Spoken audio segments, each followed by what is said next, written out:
for some reason, the thought of aging is so terrifying to me. And I know I'm not alone in that. So I love the work that you're doing because I feel that there's still a lot that I have to kind of process and integrate with. And there's still a lot there. And it's like, why is that there? It's so weird. I think that fear of aging is prominent for women in particular in the Western culture because it has been our only sense of power. Youthfulness is what is most prized, what is most sought after in this culture, a youthful woman, a youthful face. And I think that it goes without saying, as a woman begins to, for lack of a better word, I think that I don't say this word, but I think other people would use the word deteriorate or show signs of aging, she is somehow less relevant to the world because she can't give you, in the ways that we exchange with women, she can't give you the pleasure, the turn on, the suppleness, the tightness, the youthfulness, the fertility. She can't give you all the things because we have always been this function as women to profit from, to take from, to gain from. And when the woman is no longer able to give the man the youth, the beauty, the prize, all of those things, then there's this question about what is left. And I think as women who, when we have not poured anything, any other value into our identity, then when the youth slips, it feels like death.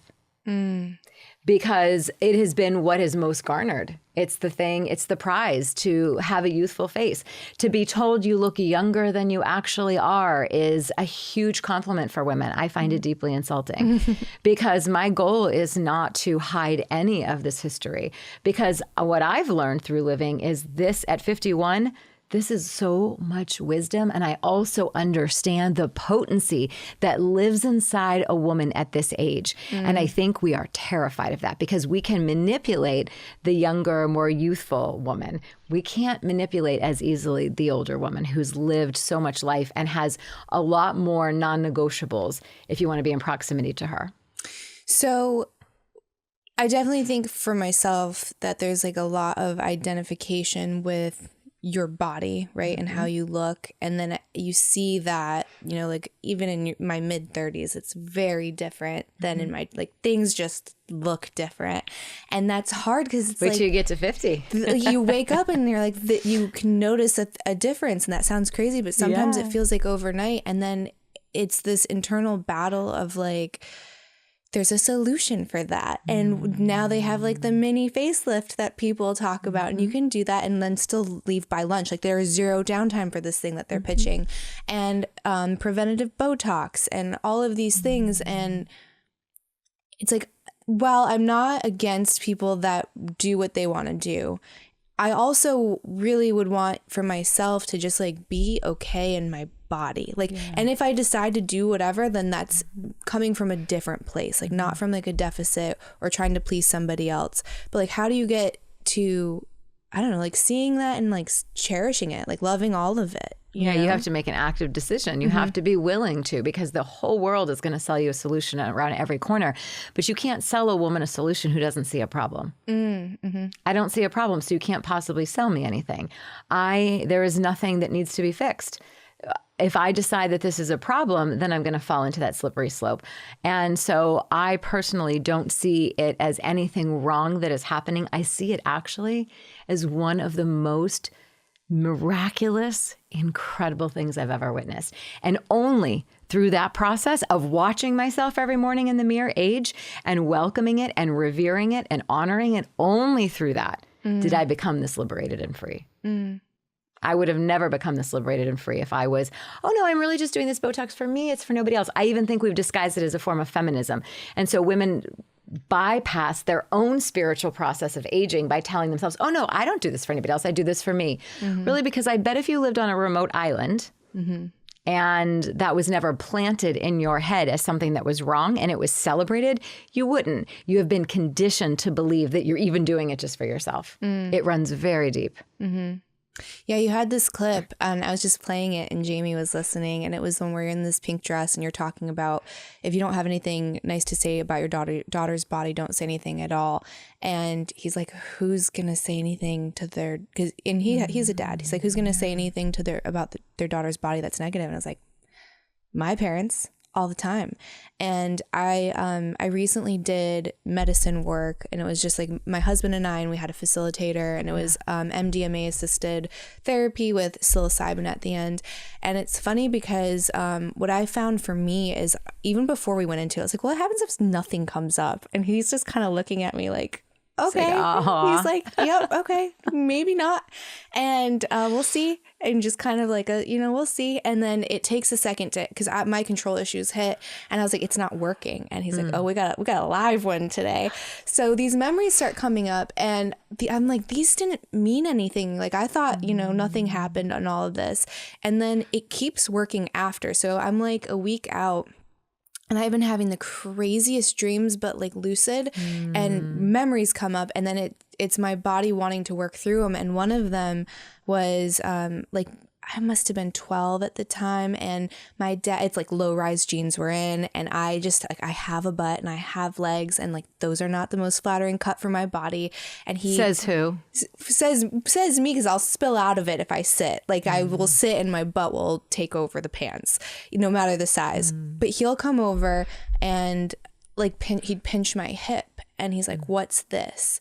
And the way I was doing my makeup, he was like really critical about, instead of getting to the root issue of why is my little girl putting on so much makeup, he was kind of like criticizing the way I was doing it.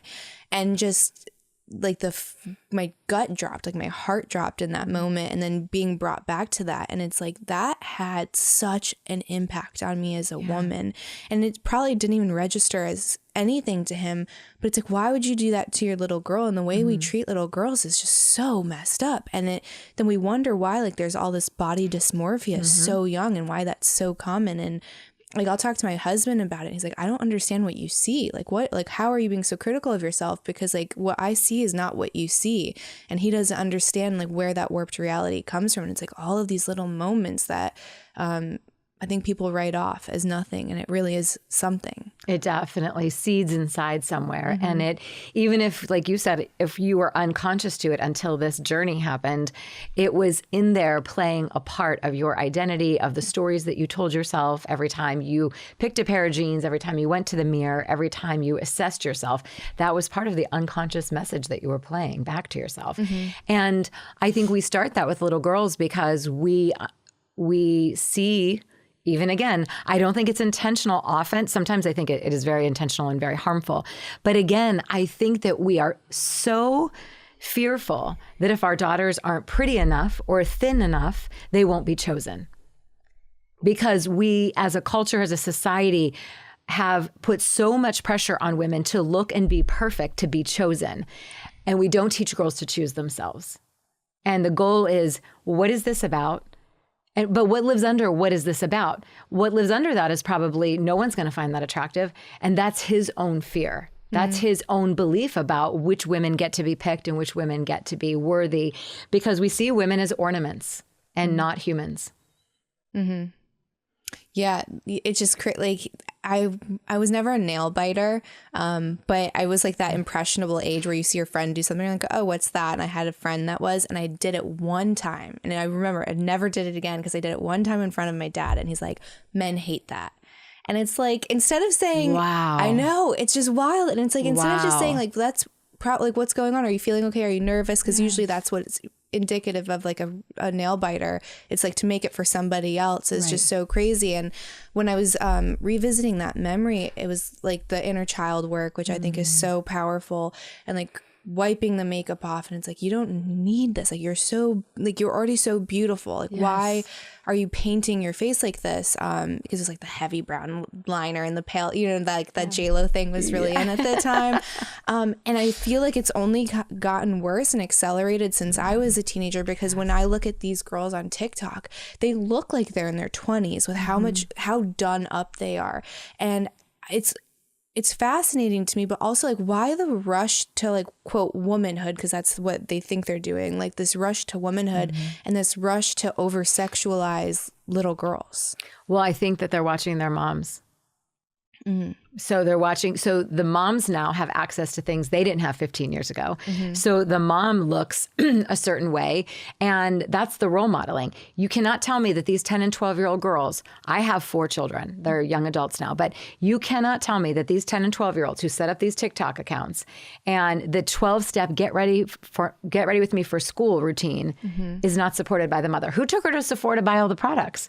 Who's helping her even get an account started? Who's helping her with her lighting? And so when I look at this, I'm like, this is perpetuated. This is a learned behavior in the home. And women are like, oh, no, it has nothing to do with the parenting. It's just that they see all these things on TikTok. Who monitors what they're watching on TikTok? Who gives them the phone and lets them just run free and do whatever they want on it? So it's coming back to we are really... it's devastating how much we are losing our way as women. And we wonder why state to state, we're losing more rights to our body. We wonder why there are less and less women sitting on boards. We are actually going backwards. My daughter now has less rights over her body than I did when I was 21. My daughter's 21 right now. So we're not actually in any way, shape, or form doing anything to preserve or elevate womanhood. We're going back to this is Handmaid's Tale. We're going back to where women are simply served as functions now of what they can provide.